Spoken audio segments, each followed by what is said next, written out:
What's up? What's good? What's poppin'? What's cracking? What's percolating? What's really good in the hood? It's your man Theo Butler. And yes, before we get started, this is a hashtag recast T'Challa or else hashtag boycott Black Panther 2 video. It is. I ain't saying. I'm just saying. Before we begin, y'all make sure y'all click, like, subscribe, share, and everything like that. If you know me, growing. If you know me, grow me. And sharing is caring. Yeah, we're trying to get this up there. Like I said, shout out to the young man who rocked with me, got me to 251 subscribers. We're trying to get to 1,000 subscribers so we can get this platform, so we can have somebody that's talking black superheroes, that knows about them, cares about them, and is going to protect the legacy of these black superheroes. Ironically enough, that is, y'all see the title. Y'all see the title. So, being unapologetically black. I apologize. Some people might think that's a bad thing. It's not. It's no different than being unapologetically white. Some people think that's a bad thing. It's not. When you're unapologetically, watch this, Irish, unapologetically Mexican, unapologetically Navajo, unapologetically African American, unapologetically Japanese American. That means you love who you are. Yes, there are some things about you that you could improve, but you love who you are. You love your culture's history. There are some things about it that you would like to improve. Yes, absolutely. But you love it. You embrace it. You speak it. You dance it. You pray to it. That's important. That's, preserving your culture's legacy. We do it with hip hop, we do it with gospel music and everything like that. We try and learn from the lessons of the past. That's important. This is not a racial thing. It's not. And I don't come on this video talking about that, because when I talk about being unapologetically who you are, it's something to be said and taking pride in certain things. That's what I said, certain things. So how does that involve Black Panther? That's our legacy. That's our culture. It is. There are rappers who grew up being Black Panther fans. And when I say Black Panther fans, they came in on the Stan Lee, Jack Kirby era. Yes, look at Method Man. Yes, look at RZA. Yeah, I'm gonna talk about them. Yeah, it's cats that came in on that. Now this platform, this thing that we're trying to do, they might not even be thinking about it right now. And I understand why. Because Chadwick Boseman was the first actor we saw live action play T'Challa. And Chadwick Boseman's legacy is gonna live on through his family. It is. Wife, mother, brothers, and everything like that, sister. And his legacy is going to live on through the people that know him. Close friends. Chadwick Boseman's legacy. But now let's look at the legacy of T'Challa. As I said, that's our legacy. It's significant. It's important. Character was introduced in 1966. We got him. And because we got him, we got T'Chaka, his father. That story is really not been told yet. And we deserve to have the story of T'Chaka told. This man died defending T'Challa and Ramonda. Is that not a story worth telling? A heroic story in and of itself. Come on, somebody. That legacy is worth preserving. It's worth protecting. It's worth telling. You don't get to just take that away. Because, see, I know how many stories I've been told about Jor-El. Yeah. I know how many stories I done read about Kara. Yeah. We're not doing that one. See, I'm talking to my brothers and sisters. And when I say brothers and sisters, I'm talking to all y'all. All y'all T'Challa fans. All y'all Black Panther fans that just came in recently and everything like this. I'm telling you what the lick read. T'Challa is worth saving. You gonna go see another Batman movie? Robert Pattinson, Bruce Wayne? What's up with T'Challa? What's up with T'Challa? Put some respect on T'Challa's name. That legacy is worth preserving because T'Challa leads us to Wakanda. Yeah, we get this whole vibranium thing when we get T'Challa. The story of Eric Killmonger matters because of how he feels about how T'Challa is incompetent as the leader of Wakanda. Watch this. Marvel ain't told you the story of Hunter. I'm not trying to hear that whole Bucky Barnes White Wolf thing. But Hunter, we don't want to tell the story about a white boy being adopted by a black family. Why not? We tell the story all the time about a black boy being adopted by a white family.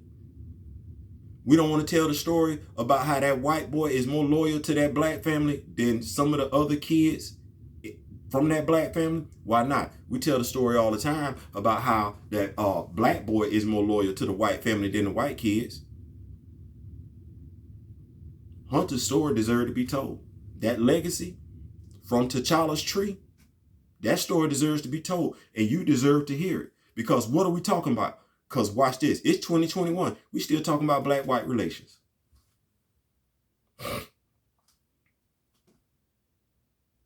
Some comic book heads that know the story would say, some of us, there are some that would say Hunter was more loyal to the crown than T'Challa was.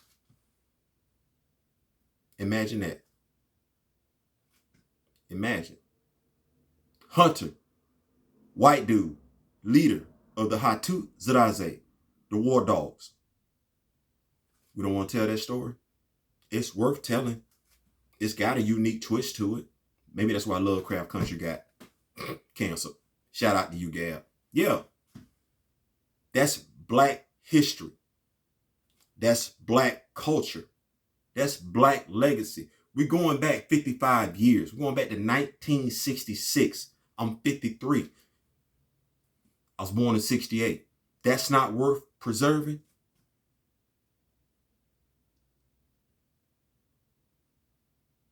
Come on. T'Challa gets you Okoye and Nakia. He does. He gets you that. Brought to you by Christopher Priest, a brother who stepped on the scene and said, let me expand this story. Let me give you something more. Those that came before me didn't complete it. That's not worth preserving? Yeah, we're going to preserve that one. Why though? Why are we looking out for the sisters like we're not looking out for the brother? The story of our beautiful black women deserve to be preserved. And the stories of our beautiful black men deserve to be preserved. Real and fictional. T'Challa is fictional. That story deserves to be told. That story deserves to be saved. That story deserves to be echoed well after I'm dead and gone. And when I say well after I'm dead and gone, I'm 53. I plan on being around here another, at least till I'm 120. It's cats right now in their 80s. Bruce Wayne came on the scene when they was kids. And they didn't brought their sons, their grandsons. Bruce Wayne, Batman action figures. Comic books. Video games. Cars. Movies. Featuring Bruce Wayne. I'm looking at my brothers and sisters. I'm like, damn, why you don't put that same energy behind T'Challa? With Theo Chadwick, I get it. I get that. I do. God knows I do. But we're going to tell the story of Chadwick Boseman separate from T'Challa, right? Chadwick Boseman's story doesn't start with T'Challa and end with T'Challa, does it? When you tell your children about the roles that this dude has played, you going to mention what? And T'Challa. And Black Panther. That story deserves to be told so that your sons can look up and say, you know what? I'm going to fulfill that legacy that's left behind by Chadwick Boseman. Because Chadwick Boseman's legacy ain't no different than Denzel Washington's legacy. Who's filling Denzel's legacy? His son.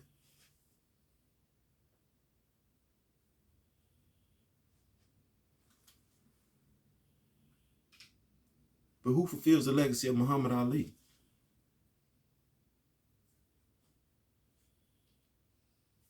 I mentioned that name for a reason. Because Chadwick actually drops that name. And it's going to be in a video that I'm going to drop tomorrow. The legacy of Rosa Parks. I'll give you another one. Because we don't talk about this much. I got an 8-year-old and a 9-year-old. And I don't hear them talk about this. John Henry Irons. It's a mythological figure.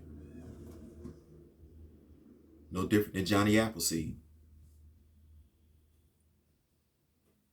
No different. But do y'all know the story of John Henry Irons? And if you don't, you need to ask yourselves why. If you got somebody my age that you can go talk to, go ask them. If you don't want to do that, go Google it. And watch this.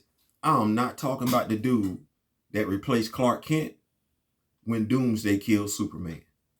I ain't talking about him. I'm actually talking about the dude that his character was based off of. That story that your kids ain't getting. See, your mom was right. When you kill off the character, you start talking about the character. You'll eventually at some point start talking about that actor. But now John Henry Irons, I remember that story. Yeah. The Wonderful World of Disney. They did a cartoon about it when I was in high school, middle school. That legacy is worth preserving. But we don't talk about that, do we? We don't. I'm not willing to let T'Challa go down that same road, and you shouldn't either. Preserving Black history, preserving Black culture, preserving Black legacy. Because watch this. Marvel Comics, Marvel Entertainment Group, they will preserve T'Challa off screen while you have no problem with them not preserving him on screen. T'Challa will still be in the comic books. T'Challa will still show up in the video games. T'Challa will still show up in the cartoons. T'Challa will still show up in the toy line. But the representation of a strong Black male from the continent of Africa, from an independent country that answers to no one. A sensitive, caring man, a king. They will kill him off. We lost the actor. Do we really need to lose the character too?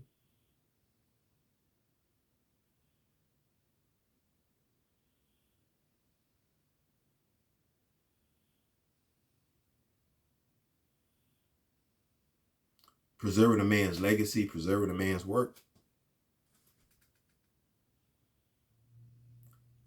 I'm having a problem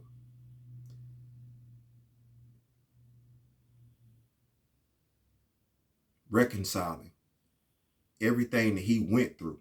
And when I say he, Chadwick Boseman went through to bring T'Challa to the screen, I'm reconciling that with him going through all that to bring T'Challa to the screen. Knowing what he was going through. The statement from his brother, I'm reconciling that with us as a people being okay with them killing him off. Because that's our culture, that's our history, that's our legacy.